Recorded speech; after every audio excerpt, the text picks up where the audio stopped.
La concatenación fue brillante. No Lorenzo Latorre. Porque Lorenzo Latorre fue un presidente muy particular, fue un dictador, pero además fue elegido presidente.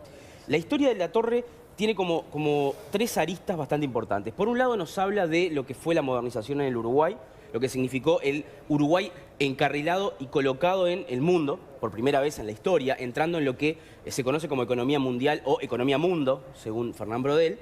Esa es una arista. Por otro lado, lo que fue el gobierno en sí de Lorenzo Latorre, que fue un gobierno muy violento, que fue una dictadura, ¿verdad?, en la cual las opiniones que no iban con él obviamente desaparecían. Y por último nos habla un poco de nuestra idiosincrasia uruguaya.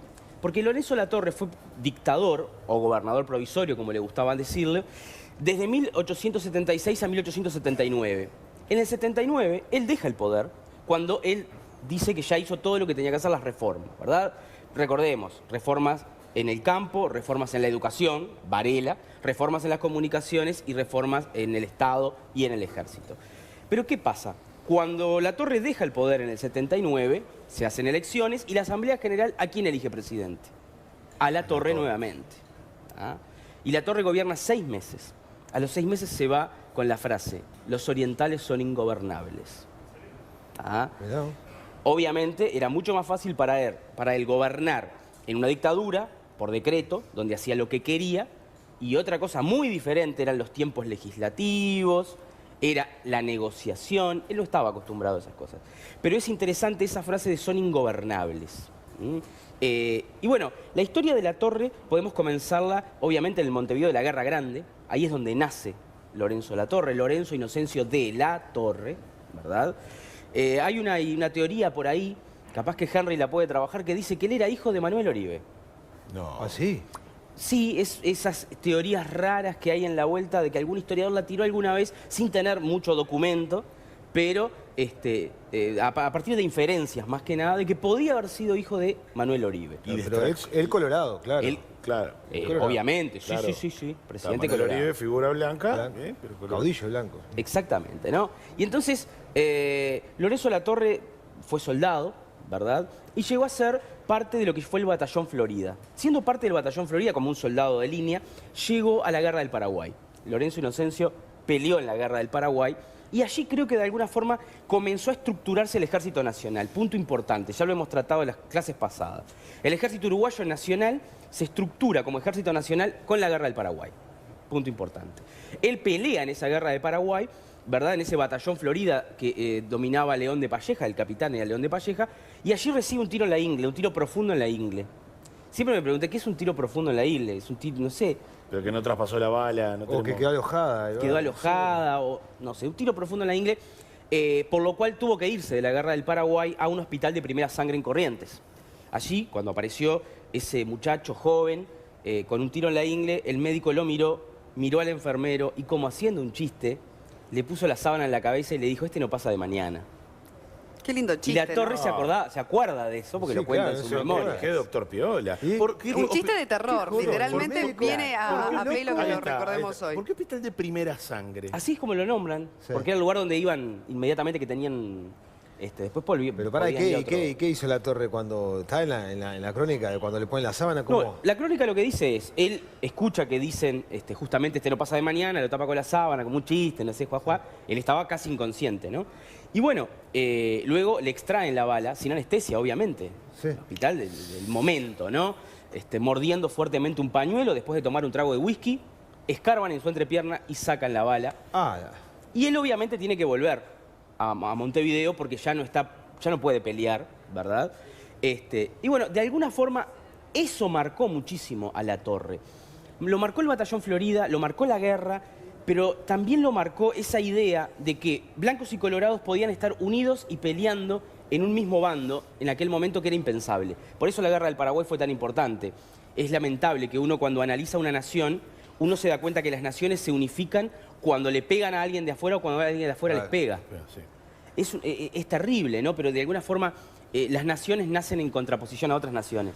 ¿Cómo llega al poder Latorre? Latorre llega al poder, Latorre con 35 años ya era ministro de Guerra y Marina de Pedro Varela, ¿verdad? Como ministro, verdaderamente nadie tuvo nada que decir. Un hombre recto, un hombre austero, una característica que de alguna forma tienen algunos personajes en la historia del Uruguay y esos personajes son recordados. Artigas era uno, muy austero, se sentaba en una cabeza de vaca, ¿no?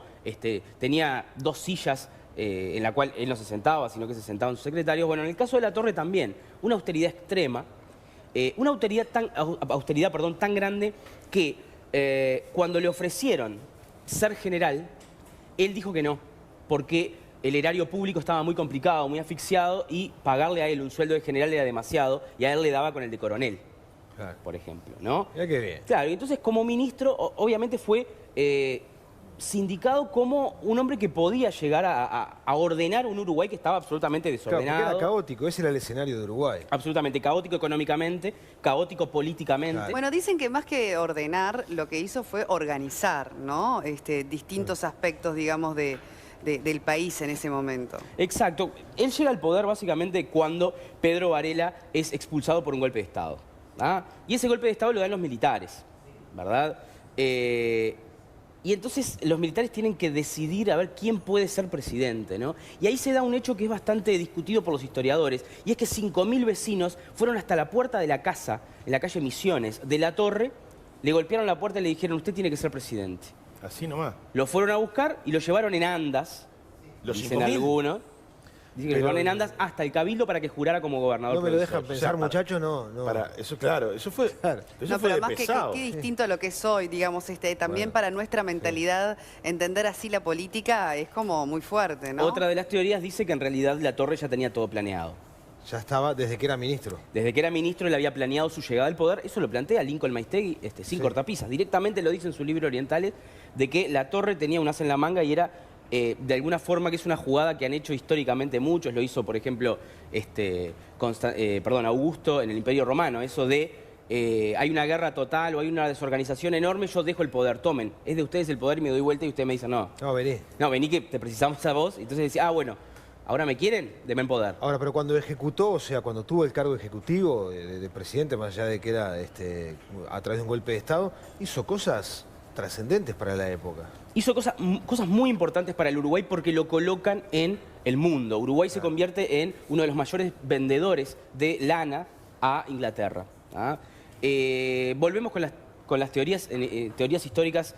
Obviamente sobran. Por un lado tenemos un grupo de historiadores revisionistas que dicen que en realidad lo que hizo Latorre fue ser funcional al sistema capitalista y al imperialismo, ¿no? Inglaterra, en medio de un proceso exponencial llamado Revolución Industrial, precisaba lana, materia prima. Claro. Uruguay tenía lana. Entonces lo que hizo Latorre de alguna forma para estos historiadores es ser funcional al imperialismo. Te vendo lana barata y vos me vendés el buzo hecho. Por otra parte hay otro grupo de historiadores que dicen bueno, el mundo funcionaba así. Tampoco vamos a pretender de que Latorre sea un revolucionario de tiempos que no vivió. Pero de alguna forma, el colocar al Uruguay en el mundo, en esa economía mundo, generó modernizaciones en todos lados, inclusive en la cultura. Bueno, en la educación. universidad, él tuvo una reforma importante universitaria en ese sentido. Digamos, bueno, la universidad data de la época de Oribe, ¿no? Pero ha tenido varios cambios a lo largo de la historia. Y bueno, él incodiente en la educación, no principalmente en la universidad, sino en la educación vareliana. Él le da a Varela todo el poder para que haga la reforma que Varela había soñado y que había escrito en la educación del pueblo y en la legislación escolar. ¿Ah? Pero entonces, lo interesante acá con respecto a Latorre, esta es parte 1, porque Latorre es un personaje muy interesante. Lo que podemos plantear, el escenario es Lorenzo Latorre como presidente, Lorenzo Latorre como personaje historiográfico. Y acá me quiero parar un segundo. Lorenzo Latorre durante mucho tiempo fue un personaje alabado por los colorados y alabado por muchísimos historiadores. Cuando se dio la dictadura 73-85, los dictadores, ¿qué hicieron? Tomaron 2 figuras para legitimarse. Una fue Artigas y otra fue Latorre. Y como yo siempre digo, como Artigas es de teflón, vos hacés lo que hacés, no pasa nada, su impronta sigue siendo la misma, lo utilizan los blancos, los colorados, los socialistas, los comunistas, todo el mundo lo utiliza, los militares, y él sigue tan estoico como siempre. Pero ¿qué pasó? Latorre fue utilizado por los militares y obviamente él carga con una mochila que no le corresponde. Y los militares lo que dijeron en el 73, en realidad en el 75, cuando hicieron los intentos fundacionales, fue: nuestra dictadura es igual a la de él. ¿Vieron todo lo que hizo él? Bueno, nosotros somos iguales. Por lo tanto, la figura de Latorre quedó absolutamente enchastrada por lo que fue la dictadura. Inclusive lo hablábamos lo de Lacalle, ¿no? Lacalle Latorre volvió a hacer convención.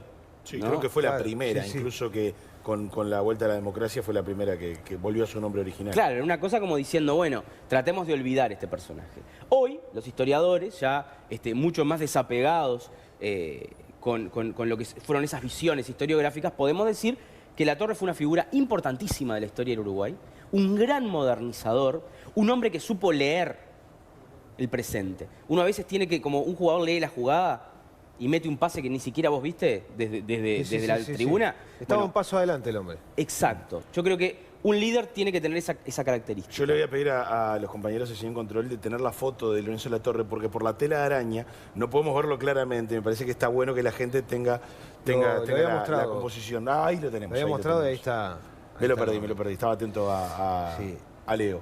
Pero Muchas gracias, compañero. el del medio creo que es Santos igual. Pero el tema... Lo que pasa es que esas barbas confunden, Sí, Leo. sí. Iban todos al mismo peluquero, Iban todos al al mismo mismo- barbero, iban todos al mismo Si barbero. no tenías barba no eras presidente. No, yo estaría en el horno, porque yo casi Sí, no tengo barba. claro. Estaría en el horno en esa época. Claro, Bueno, pero todo lo contrario que ocurre ahora. Claro, En realidad. exacto. O sea, estás en carrera. Bueno, pero perdón. Lo contrario que ocurre en el fútbol también. También. No quiero- Aquellos zagueros barbados. Claro. Se ha perdido Ya un se Domínguez. perdió.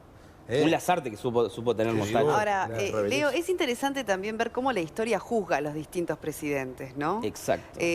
¿Cómo se da ese fenómeno, digamos, de juzgar un buen presidente, una buena reforma? Porque me imagino que en esa época también estarían los férreos opositores y aquellos que obviamente estaban de acuerdo con esa forma de proceder. Digamos, ¿cómo la historia después hace una evaluación de los personajes lo más objetivamente posible? Es muy interesante la pregunta, porque en la época de Latorre tuvo enormes, pero gigantescos opositores, ¿verdad? Y esos opositores eran los liberales, eran las personas que apuntaban a la libertad, eran los principistas, eran aquellos que creían de que, si bien algunas cosas que hacía él estaban bien, en realidad hacerlas en el marco de una dictadura estaba mal.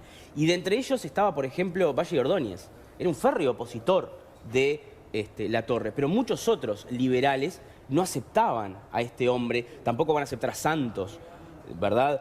Porque el Uruguay estaba como viviendo un camino de orden y seguridad, olvidando la libertad, en esa balanza constante, donde está el orden y la seguridad y la libertad, y de alguna forma la democracia lo que tiene que hacer es tratar de Sí, De el sopesar, fiel, Claro. totalmente. Y en el caso de Latorre, justamente, además, era un hombre muy violento, ¿no? Era un hombre muy violento, tenía una forma muy particular, muy sui generis de encarar los problemas. 2 o 3 ejemplos.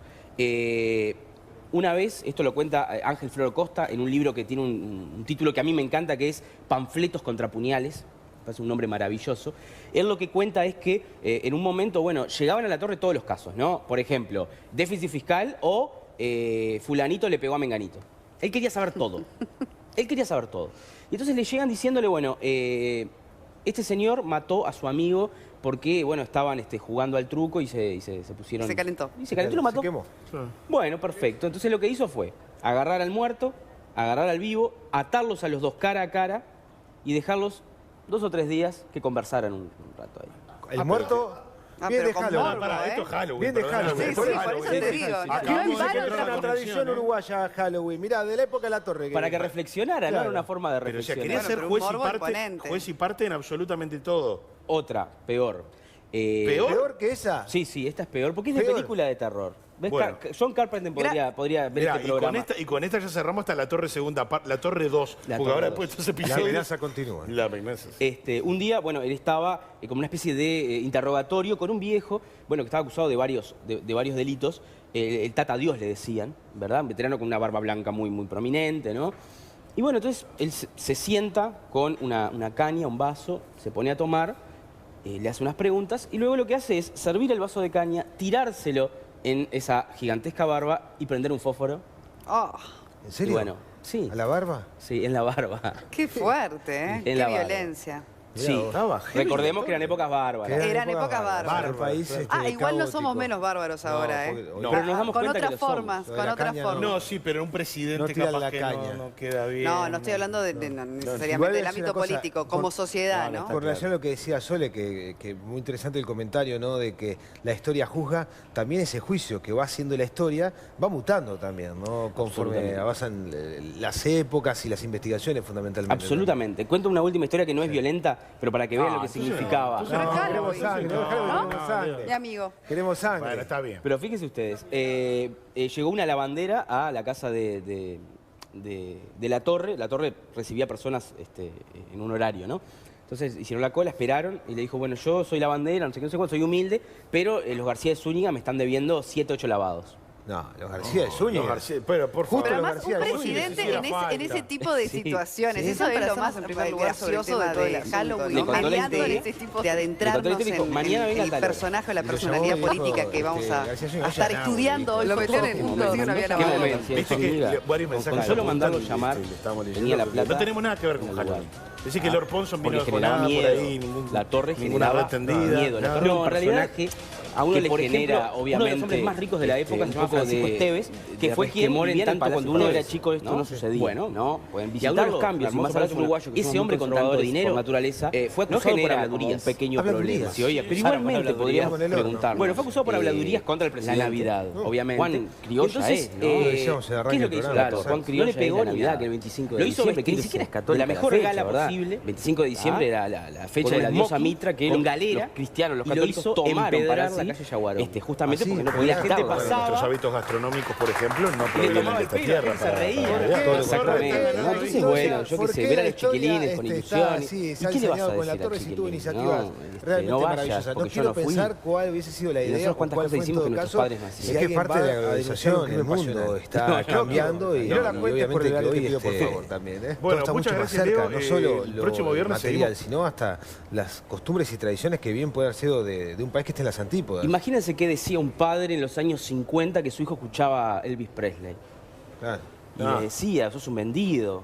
¿no? Sí, bueno, eso se habló por mucho tiempo, cuando llegaba la música en inglés y se hablaba de imperialismo. También llegaba la música clásica a otras procedencias de Europa y no se decía lo mismo. pero Claro, bueno. entonces, digo, Halloween, si bien es parte de la cultura celta, que además es una cultura riquísima, Sí. la cultura celta, de la cual poco sabemos, más allá de algún monumento como Stonehenge en Inglaterra o lo que sea, pero bueno, y además, bueno, a mí el terror particularmente me gusta mucho, entonces, Mirá viene a vos. cuento. Mirá vos, Es cuento. una celebración del terror en sí, como género. Claro, claro. Y usted está hablando de zombies, los zombies son haitianos. ¿Y por conocés, ejemplo. Leo, un poco la historia bien, el origen de esta celebración? El origen de Halloween, la verdad, no lo tengo claro. Sé que obviamente viene justamente antes de lo que es el Día de los Muertos. Justamente el 31 es donde salen, ¿no? Y descansan el 2 de ¿Qué de hicieron los noviembre. zombies?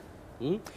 Los zombies son haitianos. Los norteamericanos roban la idea de los zombies, principalmente George Romero, que es el primero que comienza... Director de la Noche de los Muertos Vivos. que comienza a hacerlo la Noche de los Muertos Vivos, pero es parte de la religión haitiana, de una maravillosa religión de la cual poco sabemos, el vudú. El vudú. ¿Verdad? claro. Sí, Que tiene sacerdotes, que bueno, más allá, es mucho más que el muñequito del vudú. Y te hago una pregunta ya, tratando de enlazar esta fecha con la historia del Uruguay. ¿Algún presidente o figura histórica afín a los ritos satánicos o afín a algún... Sí. No, la tiro.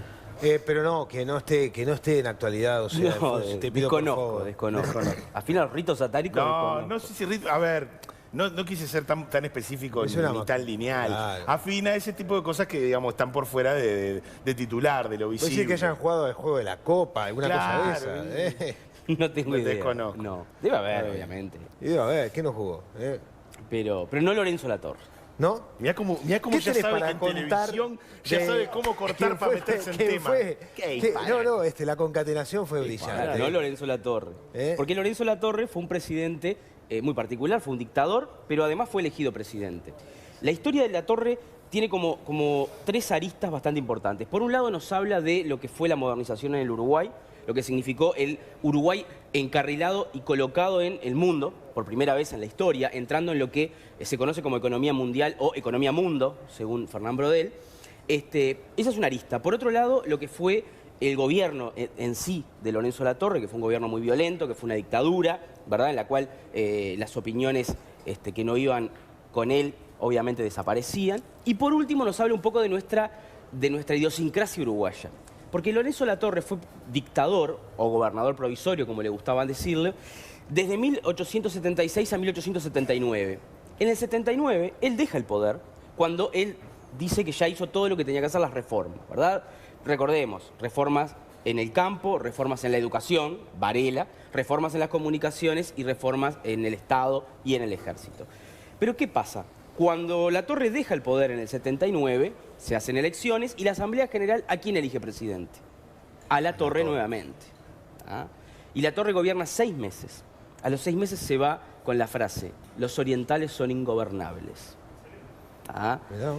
Obviamente era mucho más fácil para él gobernar en una dictadura, por decreto, donde hacía lo que quería, y otra cosa muy diferente eran los tiempos legislativos, era la negociación. Él no estaba acostumbrado a esas cosas. Pero es interesante esa frase de son ingobernables. Y bueno, la historia de Latorre podemos comenzarla obviamente en el Montevideo de la Guerra Grande. Ahí es donde nace Lorenzo Latorre, Lorenzo Inocencio de Latorre, ¿verdad? Hay una teoría por ahí, capaz que Henry la puede trabajar, que dice que él era hijo de Manuel Oribe. No. ¿Ah, sí? Sí, esas teorías raras que hay en la vuelta de que algún historiador la tiró alguna vez sin tener mucho documento, pero a partir de inferencias más que nada de que podía haber sido hijo de Manuel Oribe. Pero él Colorado, claro. Claro. Obviamente, sí, Claro. sí, presidente Manuel Colorado. Oribe, figura blanca. Blanco. Pero colorado. Caudillo blanco. Exactamente, ¿no? Y entonces, Lorenzo Latorre fue soldado, ¿verdad? Y llegó a ser parte de lo que fue el Batallón Florida. Siendo parte del Batallón Florida, como un soldado de línea, llegó a la Guerra del Paraguay. Lorenzo Inocencio peleó en la Guerra del Paraguay y allí creo que de alguna forma comenzó a estructurarse el Ejército Nacional. Punto importante, ya lo hemos tratado en las clases pasadas. El Ejército Uruguayo Nacional se estructura como Ejército Nacional con la Guerra del Paraguay. Punto importante. Él pelea en esa Guerra de Paraguay, ¿verdad? En ese batallón Florida que dominaba León de Palleja, el capitán era León de Palleja, y allí recibe un tiro en la ingle, un tiro profundo en la ingle. Siempre me pregunté, ¿qué es un tiro profundo en la ingle? Es un tiro, no sé. Pero que no traspasó la bala. No O que quedó alojada. Quedó alojada, o no sé, un tiro profundo en la ingle, por lo cual tuvo que irse de la Guerra del Paraguay a un hospital de primera sangre en Corrientes. Allí, cuando apareció ese muchacho joven con un tiro en la ingle, el médico lo miró al enfermero y, como haciendo un chiste, le puso la sábana en la cabeza y le dijo: este no pasa de mañana. Qué lindo chiste. Y Latorre ¿no? se acuerda de eso porque Sí, lo cuenta claro, en su eso memoria. Qué doctor Piola. ¿Y? Un chiste de terror, ¿Qué literalmente joder? viene a pelo que Ahí lo está, recordemos ahí está. hoy. ¿Por qué hospital de primera sangre? Así es como lo nombran, Sí. porque era el lugar donde iban inmediatamente, que tenían... después Pero pará, ¿y podían ir a qué hizo Latorre cuando está en la crónica de cuando le ponen la sábana? ¿Cómo? No, la crónica lo que dice es, él escucha que dicen, justamente no pasa de mañana, lo tapa con la sábana, como un chiste, no sé, juá. Él estaba casi inconsciente, ¿no? Y bueno, luego le extraen la bala, sin anestesia, obviamente. Sí. El hospital del momento, ¿no? Mordiendo fuertemente un pañuelo después de tomar un trago de whisky, escarban en su entrepierna y sacan la bala. Ah, Y él obviamente tiene que volver a Montevideo porque ya no puede pelear, ¿verdad? Y bueno, de alguna forma eso marcó muchísimo a Latorre. Lo marcó el Batallón Florida, lo marcó la guerra, pero también lo marcó esa idea de que blancos y colorados podían estar unidos y peleando en un mismo bando en aquel momento, que era impensable. Por eso la Guerra del Paraguay fue tan importante. Es lamentable que uno, cuando analiza una nación, uno se da cuenta que las naciones se unifican cuando le pegan a alguien de afuera o cuando alguien de afuera les pega. Sí. Es terrible, ¿no? Pero de alguna forma las naciones nacen en contraposición a otras naciones. ¿Cómo llega al poder Latorre? Latorre llega al poder, Latorre con 35 años ya era ministro de Guerra y Marina de Pedro Varela, ¿verdad?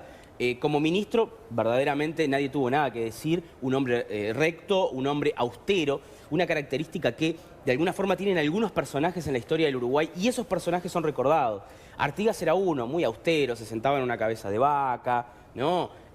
Tenía 2 sillas en la cual él no se sentaba, sino que se sentaban sus secretarios. Bueno, en el caso de Latorre también, una austeridad extrema, una austeridad tan grande que cuando le ofrecieron ser general, él dijo que no, porque el erario público estaba muy complicado, muy asfixiado, y pagarle a él un sueldo de general era demasiado, y a él le daba con el de coronel, Claro. por ejemplo, ¿no? Mirá qué bien. Claro, y entonces como ministro, obviamente fue sindicado como un hombre que podía llegar a ordenar un Uruguay que estaba absolutamente Claro, porque desordenado. era caótico, ese era el escenario de Uruguay. Absolutamente caótico económicamente, caótico políticamente. Claro. Bueno, dicen que más que ordenar, lo que hizo fue organizar, ¿no? Distintos aspectos, digamos, del país en ese momento. Exacto. Él llega al poder básicamente cuando Pedro Varela es expulsado por un golpe de Estado. ¿Ah? Y ese golpe de Estado lo dan los militares, ¿verdad? Y entonces los militares tienen que decidir a ver quién puede ser presidente, ¿no? Y ahí se da un hecho que es bastante discutido por los historiadores, y es que 5.000 vecinos fueron hasta la puerta de la casa, en la calle Misiones, de La Torre, le golpearon la puerta y le dijeron, usted tiene que ser presidente. Así nomás. Lo fueron a buscar y lo llevaron en andas, Los dicen 5.000. algunos. Dicen que lo llevaron en andas hasta el Cabildo para que jurara como gobernador No me lo dejan provincial. pensar, para- muchachos, no. Para, eso, claro, eso fue, Claro. eso No, fue pero de más que pesado. qué distinto a lo que es hoy, digamos, también para nuestra mentalidad, entender así la política es como muy fuerte, ¿no? Otra de las teorías dice que en realidad La Torre ya tenía todo planeado. Ya estaba desde que era ministro. Desde que era ministro él había planeado su llegada al poder. Eso lo plantea Lincoln Maistegui sin cortapisas. Directamente lo dice en su libro Orientales, de que La Torre tenía un as en la manga y era, de alguna forma, que es una jugada que han hecho históricamente muchos. Lo hizo, por ejemplo, Augusto en el Imperio Romano. Eso de, hay una guerra total o hay una desorganización enorme, yo dejo el poder, tomen. Es de ustedes el poder y me doy vuelta y ustedes me dicen, no, No, vení. vení que te precisamos a vos. Entonces decía, bueno, ahora me quieren, denme poder. Ahora, pero cuando ejecutó, o sea, cuando tuvo el cargo ejecutivo de presidente, más allá de que era a través de un golpe de Estado, hizo cosas trascendentes para la época. Hizo cosas muy importantes para el Uruguay porque lo colocan en el mundo. Uruguay se convierte en uno de los mayores vendedores de lana a Inglaterra. ¿Ah? Volvemos con las teorías, teorías históricas. Obviamente sobran. Por un lado tenemos un grupo de historiadores revisionistas que dicen que en realidad lo que hizo La Torre fue ser funcional al sistema capitalista y al imperialismo, ¿no? Inglaterra, en medio de un proceso exponencial llamado Revolución Industrial, precisaba lana, materia prima. Claro. Uruguay tenía lana. Entonces lo que hizo La Torre de alguna forma para estos historiadores es ser funcional al imperialismo. Te vendo lana barata y vos me vendés el buzo hecho. Por otra parte hay otro grupo de historiadores que dicen bueno, el mundo funcionaba así. Tampoco vamos a pretender de que La Torre sea un revolucionario de tiempos que no vivió. Pero de alguna forma, el colocar al Uruguay en el mundo, en esa economía mundo, generó modernizaciones en todos lados, inclusive en la cultura. Bueno, en la educación. universidad, él tuvo una reforma importante universitaria en ese sentido. Digamos, bueno, la universidad data de la época de Oribe, ¿no? Pero ha tenido varios cambios a lo largo de la historia. Y bueno, él incodiente en la educación, no principalmente en la universidad, sino en la educación vareliana. Él le da a Varela todo el poder para que haga la reforma que Varela había soñado y que había escrito en la educación del pueblo y en la legislación escolar. ¿Ah? Pero entonces, lo interesante acá con respecto a La Torre, esta es parte 1, porque La Torre es un personaje muy interesante. Lo que podemos plantear, el escenario es Lorenzo Latorre como presidente, Lorenzo Latorre como personaje historiográfico. Y acá me quiero parar un segundo. Lorenzo Latorre durante mucho tiempo fue un personaje alabado por los colorados y alabado por muchísimos historiadores. Cuando se dio la dictadura 73-85, los dictadores, ¿qué hicieron? Tomaron dos figuras para legitimarse. Una fue Artigas y otra fue Latorre. Y como yo siempre digo, como Artigas es de teflón, vos hacés lo que hacés, no pasa nada, su impronta sigue siendo la misma, lo utilizan los blancos, los colorados, los socialistas, los comunistas, todo el mundo lo utiliza, los militares, y él sigue tan estoico como siempre. Pero ¿qué pasó? Latorre fue utilizado por los militares y obviamente él carga con una mochila que no le corresponde. Y los militares, lo que dijeron en el 73, en realidad en el 75, cuando hicieron los intentos fundacionales, fue: nuestra dictadura es igual a la de él. ¿Vieron todo lo que hizo él? Bueno, nosotros somos iguales. Por lo tanto, la figura de Latorre quedó absolutamente enchastrada por lo que fue la dictadura. Inclusive lo hablábamos lo de la calle, ¿no? La calle Latorre volvió a ser convención.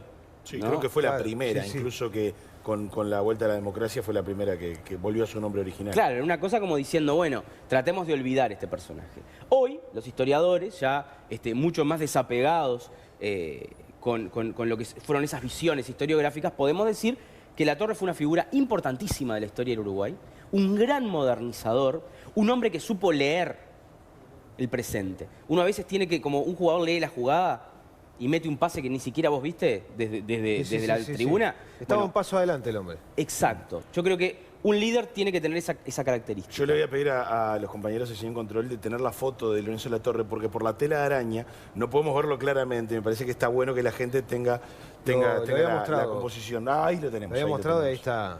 Me lo perdí. Estaba atento a Leo. Pero, muchas gracias, compañero. El del medio creo que es Santos igual. Pero el tema... Lo que pasa es que esas barbas confunden, Sí, Leo. sí, confunden. Iban todos al mismo peluquero, al mismo barbero. Iban todos al mismo barbero. Si no tenías barba, ¿no eras presidente? No, yo estaría en el horno, porque yo casi no tengo barba. Claro. Estaría en el horno en esa época. Claro, Bueno, pero todo lo contrario que ocurre ahora. Claro, en realidad. exacto. O sea, estás en carrera. Bueno, perdón. Lo contrario que ocurre en el fútbol también. También. No quiero, aquellos zagueros barbados. Claro. Se ha perdido un Ya se Domínguez. perdió. Un Lazarte que supo tener Mostacho. Ahora, Leo, es interesante también ver cómo la historia juzga a los distintos presidentes, ¿no? Exacto. ¿Cómo se da ese fenómeno, digamos, de juzgar un buen presidente, una buena reforma? Porque me imagino que en esa época también estarían los férreos opositores y aquellos que obviamente estaban de acuerdo con esa forma de proceder. Digamos, ¿cómo la historia después hace una evaluación de los personajes lo más objetivamente posible? Es muy interesante la pregunta. Porque en la época de Latorre tuvo enormes, pero gigantescos opositores, ¿verdad? Y esos opositores eran los liberales, eran las personas que apuntaban a la libertad, eran los principistas, eran aquellos que creían de que, si bien algunas cosas que hacía él estaban bien, en realidad hacerlas en el marco de una dictadura estaba mal. Y de entre ellos estaba, por ejemplo, Valle y Ordóñez. Era un férreo opositor de Latorre, pero muchos otros liberales no aceptaban a este hombre, tampoco van a aceptar a Santos, ¿verdad? Porque el Uruguay estaba como viviendo un camino de orden y seguridad, olvidando la libertad, en esa balanza constante, donde está el orden y la seguridad y la libertad, y de alguna forma la democracia lo que tiene que hacer es tratar de sopesar, totalmente. Claro. Y en el caso de Latorre, justamente, además, era un hombre muy violento, ¿no? Era un hombre muy violento, tenía una forma muy particular, muy sui generis de encarar los problemas. 2 o 3 ejemplos. Una vez, esto lo cuenta Ángel Floro Costa en un libro que tiene un título que a mí me encanta, que es Panfletos contra puñales. Es un nombre maravilloso. Él lo que cuenta es que en un momento, bueno, llegaban a Latorre todos los casos, ¿no? Por ejemplo, déficit fiscal o fulanito le pegó a menganito. Él quería saber todo. Él quería saber todo.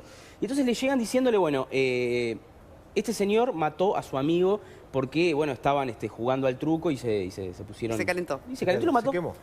Bueno, perfecto. Entonces lo que hizo fue agarrar al muerto, agarrar al vivo, atarlos a los dos cara a cara y dejarlos 2 o 3 días que conversaran un rato ahí. El muerto...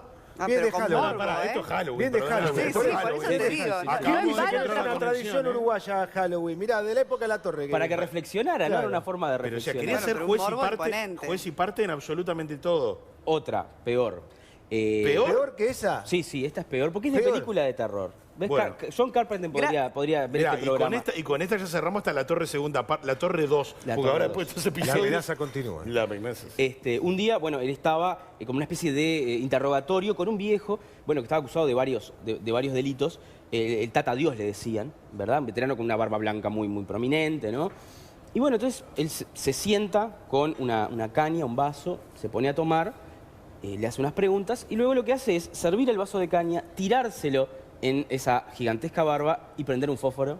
Oh, ¿En serio? Y bueno, sí. ¿A la barba? Sí, en la barba. qué fuerte, ¿eh? En Qué la barba. violencia.